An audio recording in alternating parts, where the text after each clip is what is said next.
Mr. Happy Living here, and I'm happy to be broadcasting from WITV7 in the beautiful Queen City, Charlotte, North Carolina, USA. Hey, friends, I'd like you to take a moment right now and just try to imagine how amazing you'd feel living the unique and distinct reason you were put on this planet to live, doing work you love, with people you love, in places you love, and all the while creating something of real value to others. That's what I call a life of significance, and I can tell you it makes for a very happy life. And so can my new friend, Bobby McLaughlin. He's my guest star today, and he's here to share his unique and distinct journey to his life of significance. Hey, Bobby, welcome to the show. Thank you so much, and very happy to be here today. Right on. Would you just take a minute or so and tell us what you're doing these days to make your mark of significance on the world? Sure. The quick version, 4 years ago, I donated a kidney to a stranger and really felt compelled to find out what was more. I just really felt there was more than just donation day. And so I found myself getting into advocacy and awareness work. And it's super fulfilling. Finding different ways to help people, which is something that's been kind of near and dear to my heart for a long time, finding ways to help other people. And I understand that you took a little journey last year up to a very tall, high place in Africa somewhere and created a story that more than 30 million people were able to see. Can you tell us just a little bit about that? Yeah, for sure. It was during times of COVID in this community that I was involved with. We came up with an online virtual Yahtzee tournament, and there were 6 of us in it, just as a way to connect, just like you and I are connecting today. Back in the early stages of COVID, when maybe we wouldn't go outside and weren't sure what the world was about. And at the conclusion of that tournament, this idea hatched for us to go to Kilimanjaro, not for the explicit reasons of kidney donation, but it kind of morphed into that. And so last March, on World Kidney Day, there was a large group of 20-some people that were standing on the top of Kilimanjaro, and of course, it's an adventure and a great trek and camaraderie and learning new cultures and all of that. But the main purpose was to spread the word about what living donation could be. And so, yeah, 30 some odd million people heard or saw the story. So pretty awesome. That is really awesome. And I want to come back to that when we get into the purpose part of our mathematical formula here. But before that, let's talk about the first part of the formula. Our happy formula is capacity plus purpose equals happy. It's very simple, but it's very powerful. So let's start, Bobby, with capacity. And just let our audience know, what are your practices for building your personal capacity, whether it's physical, mental, spiritual, financial, emotional? In other words, Bobby, what do you do on a regular basis to create all the capacity that you need to take really good care of yourself and your loved ones and still have more so you can be a giver to others? Yeah, it's an awesome formula there, right? And I've been learning, and I continue to learn through my life. And I'm pretty sure that I didn't have the right formula for a while. And through kind of a sequence of things in my life, I arrived at a place where I was going to take a pretty deep dive into who I am and my values and where I'm going, and have been able to kind of continue to chisel that down to focusing on myself first, in making sure that I'm loving myself and taking care of myself in the best way that I can so that I can help others. So as a college soccer player, fitness and athletic endeavors have always been part of what I've done. So that's a huge component for me of having some type of regular exercise, and be it running marathons or training for marathons or climbing mountains now, that's critical to me to have this piece, and especially with it being outdoors and all that the great outdoors offers. Those are wonderful components. Taking time to meditate and to be quiet. I love quiet, and not to think, but just to exist within the quiet. So those are some beginning points, and it spills further for me into spirituality, and not so much financial, because I'm a minimalist now, and need what I need to survive. But outside of that, I'm not driven, in a financial way at all. People get hung up on finance, and I like to describe it more as having the currency you need to do what fits your life. So you can have a life that is, as you say, minimalist and is not focused around money, but you still need to have currency, right, to get stuff done. And so that the word financial just trips people up sometimes, I think. Yeah, no, I love that. So let's explore one of my favorite capacity building concepts called a Kaizen state of mind. This is the Japanese idea that small incremental improvements add up over time to yield great big results.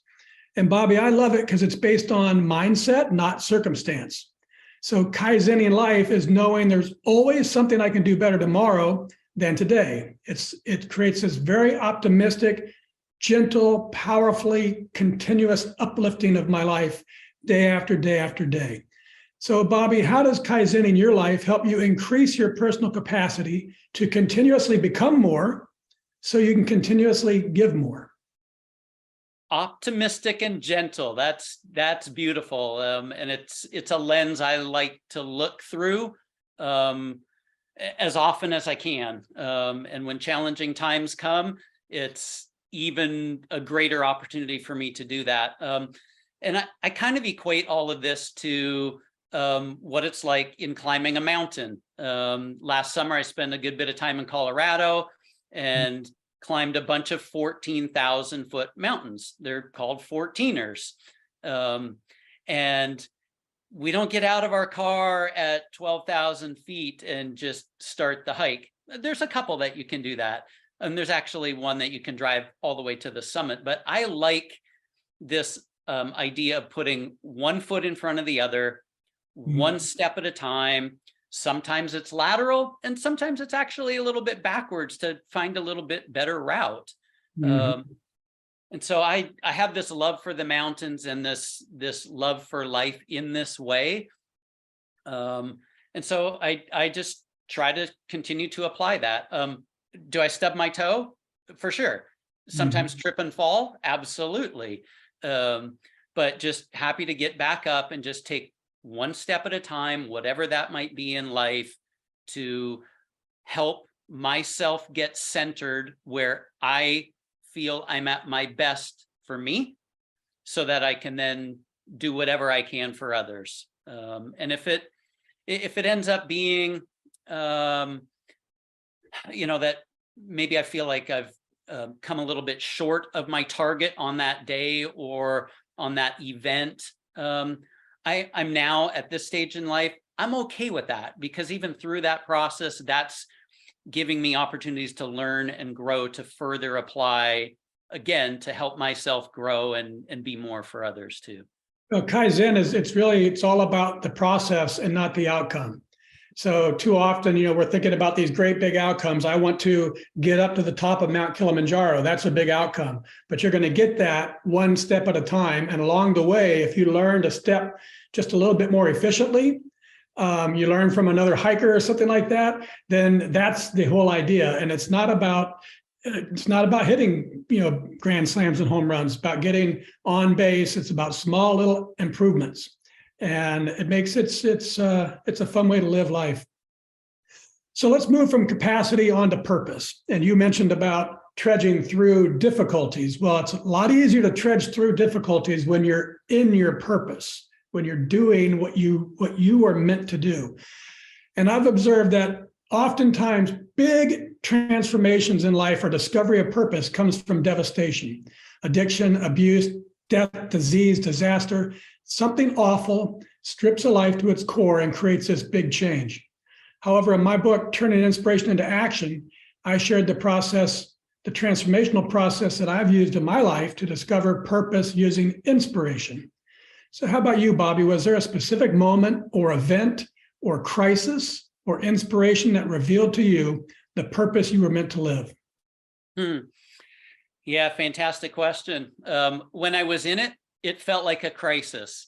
When I can look back at it now, I look at it as this wonderful door that was open to me. At the time, I had no idea. All I could see was crisis. And yeah, for me, it's back in 2013 when my crisis hit through what at the time I would have said were a couple failed relationships that were very painful. Of course, I don't look at them as failed relationships now. I look at them as gifts in what I was able to live through and learn from. But I had to change my focus because my focus was outward, like what's wrong with so-and-so or what's wrong with them. And it finally took enough of these crisis failures, as I would term them at the time, to turn that and look inward. And that's when all the just magic started to happen. And for me, it was over a 3-year process of hiking in the mountains, continuing to go deeper and deeper and deeper to try to really get to the root of behaviors and choices that had led to things, and now maybe looking at things in a different way to create different opportunities. And right at that point, I broke my wrist. Okay. And that led to donor bone and tissue to reconstruct my wrist, which led to my kidney donation, which led to everything else. It's amazing. Okay, so I missed that part I missed the 3-year run up to your crash. So you were already being shaken a little bit and saying, okay, life is not turning out the way I'm supposed to. This problem's happening. This relationship's gone bad. You're feeling like you're in crisis. You have the bicycle crash, and explain to the people to our listeners that you were going into an operation. The doctor found more problems than he thought was there, and he had to go outside of you and find bone and tissue, in a little vault or something? To explain that process to us. Yeah, for sure. Yeah, I was in my 3-year deep dive, as I call it, and I finished my 3-year deep dive and felt like, here we go, world. Like, it's the second half of my life and I can't wait. And one of the first things that happened was I had a bike crash and fractured my wrist. And pre-surgery, the surgeon thought, oh yeah, it's okay. We'll go in and we'll do this and we'll do that and it'll be fine. But when I came out of the surgery, he said, it was actually a little worse when we were in there. And so we had to go to our vault of when others pass away and they are willing to donate their body parts. I have part of Dave in my wrist to reconstruct my wrist.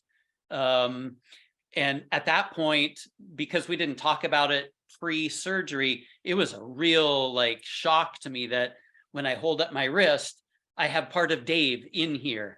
Yeah. And how grateful I was for Dave's gift and his family's gift, because it got me back to playing catch with my kid, golfing, these things that I like to do, I was able to do because of the gift of someone else. Yeah. So, and I want to make this is a great conversation because this ties everything together that I love about this show. When you were before your 3-year collapse or challenge or crisis, had you ever thought of Mount Kilimanjaro? Never. Okay. And then you're coming out of it, you're starting to feel better, you break your wrist, and now you're introduced to bone and tissue donation. Had you ever thought of that before? Never. Never. Then your mom is struggling in cancer, and explain what happened there and how the donor thing continued to become more prominent in your life.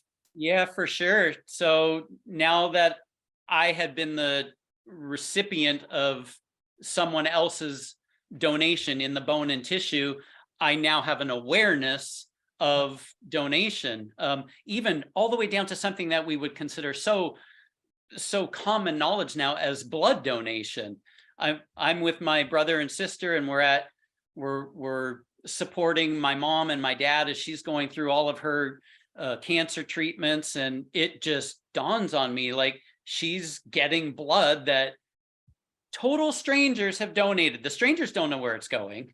Yeah, and I just got goosebumps, because how many of us have had blood or seen our family have blood given to them from the hospital, and you just think it comes from the hospital, right? Yeah. But it doesn't. It comes from donors.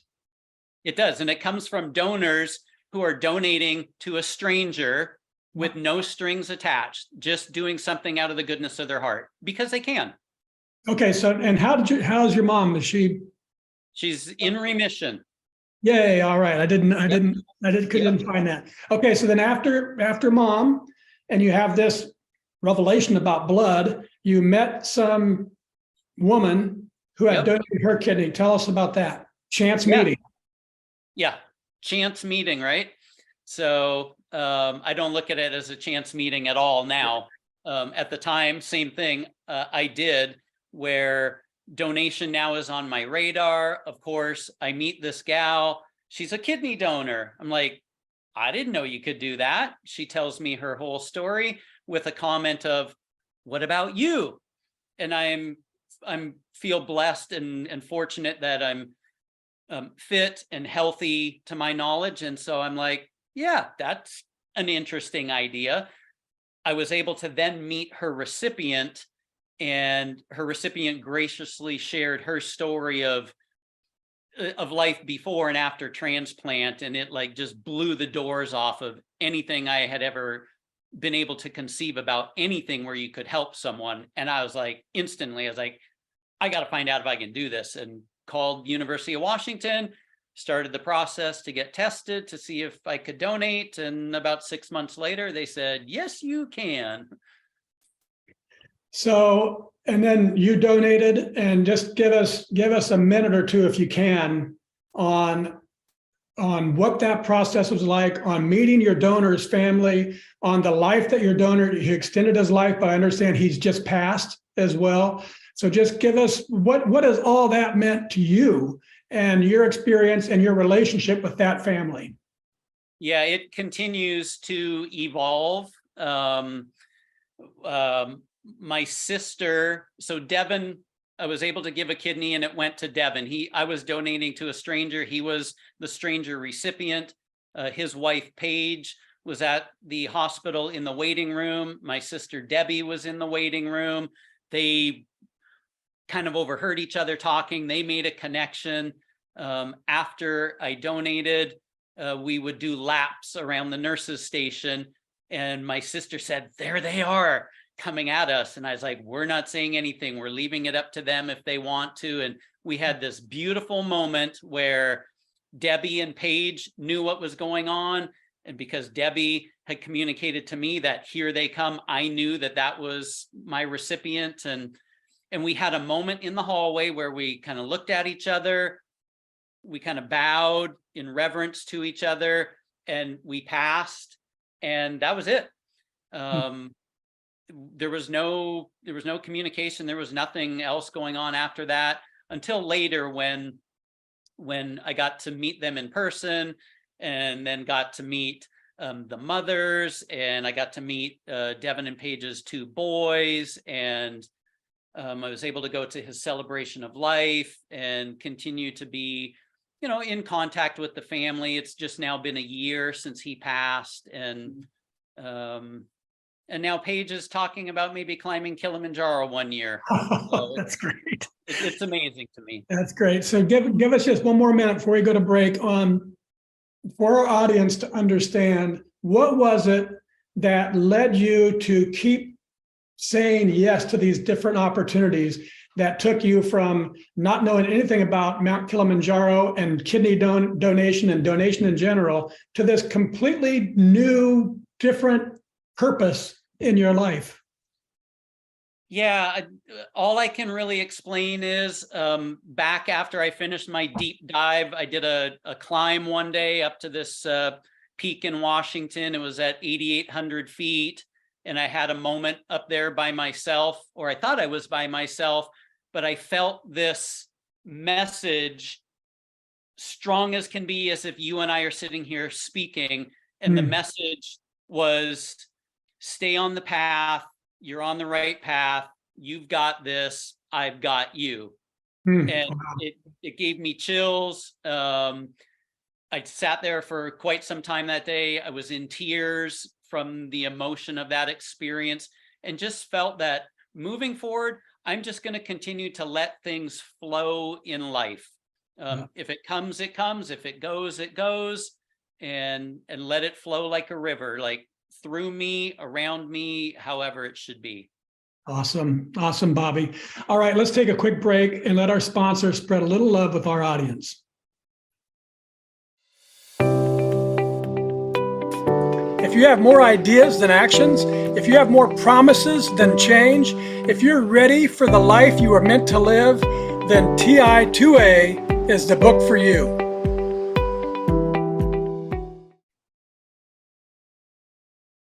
And we're back, and this is the Something Significant Show, and I'm your host, Matt Gersper.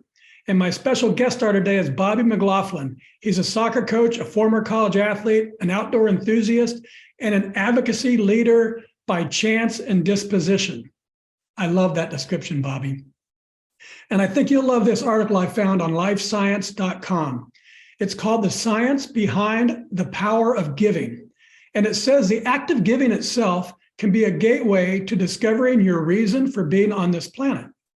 It tells how science supports the notion that giving one's time and talents and treasures is a powerful pathway to discovering purpose and transcending difficulties and finding fulfillment and meaning in life. So I've updated our formula to capacity plus purpose plus giving equals really happy. So what do you think, Bobby? From your experience, have you found that giving your time and talents and treasures has been a pathway for discovering your purpose and for transcending difficulties that you've faced and for bringing real meaning into your life? Unequivocally, yes. Like, first, as a soccer coach, starting when my two little kids were little kiddos, coaching them at under 6 age group and working my way up to club teams and high school and college, being part of a NCAA Division II national championship team back in 1993, and the experience of that. That's an amazing story on its own. But the role of a coach for me is one of giving of time, of giving of talents to help others. Of course, we're trying to succeed and win and do what we can, but very clearly giving in that regard so that others can succeed. And the letters that you get back at the end of a season, or the comments you get from the players or the parents, it's clear to them that they have been on the receiving end of that. So soccer wise, for sure. And this whole other advocacy work, if you would, is giving as well. It's not without its challenges, where you might need to step to the left or step to the right. But for sure, giving to others continues to be something that fulfills me, and I'm grateful that it's part of my life. Yeah, it's great, and science supports this notion that creates this wonderful feeling that comes from our fourth element of significance, when you're doing work that creates value for others. But I've been learning that the magic comes not just from getting more and doing more, but from giving more. But it's not, there's more than that. It's more than what the science is telling us. It's when you're giving, it's not just the giving, when you're giving from living in your purpose, when you're giving from your gifts, that's where the magic is.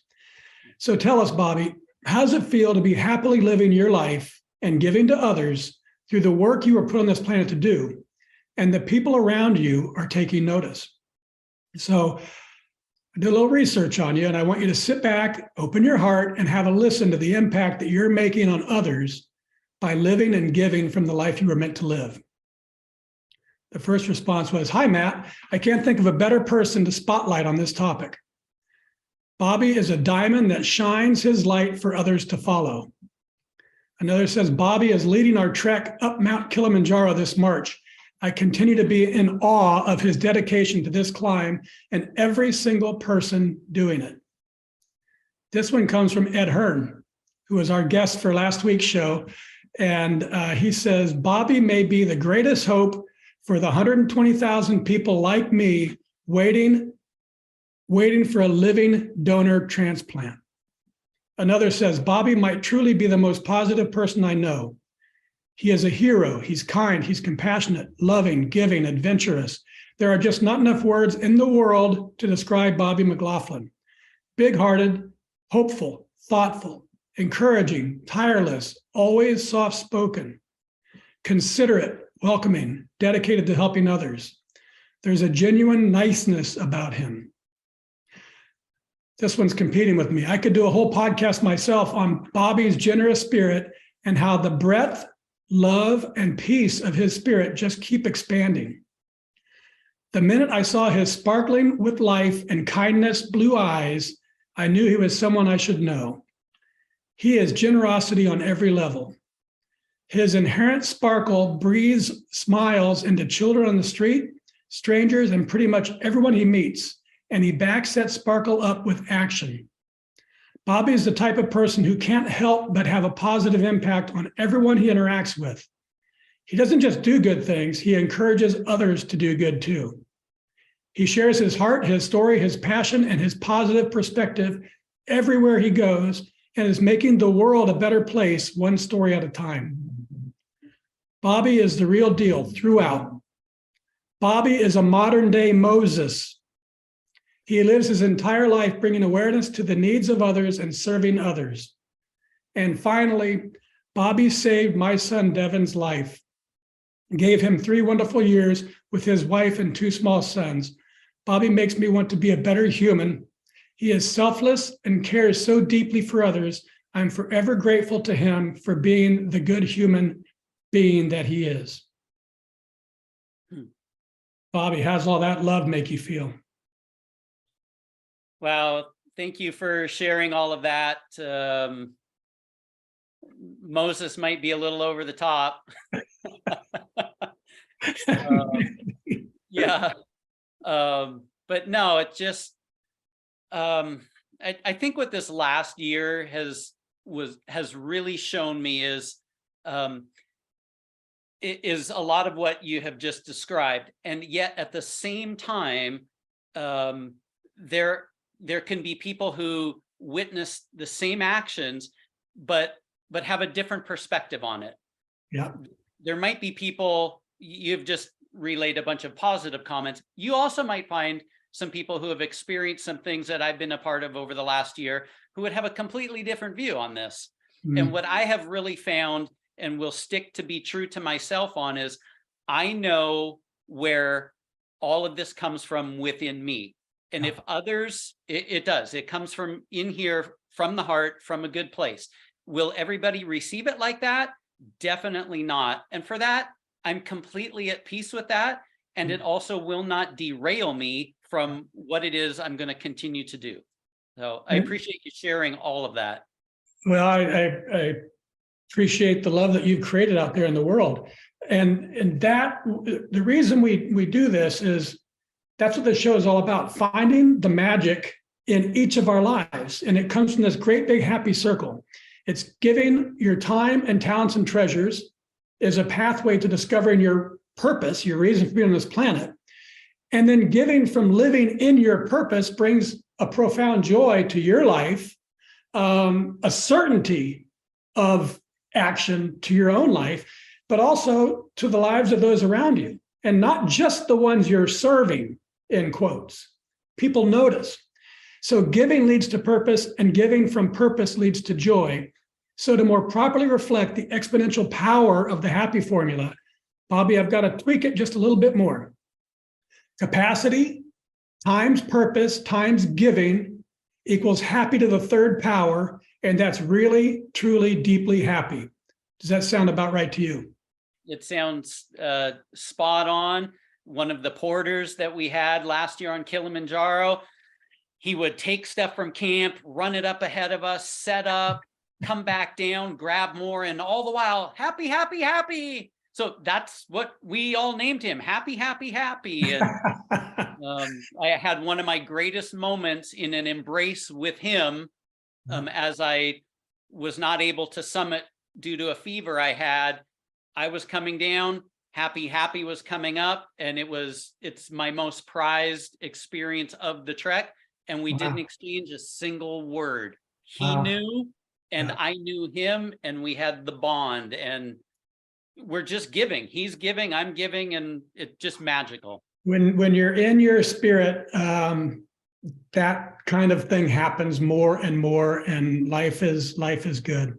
Well, good stuff. Now let's get to the lightning round, Bobby. I know you expressed a little regret about having to go through this, but I love the power of words and the capacity for great quotes to change lives.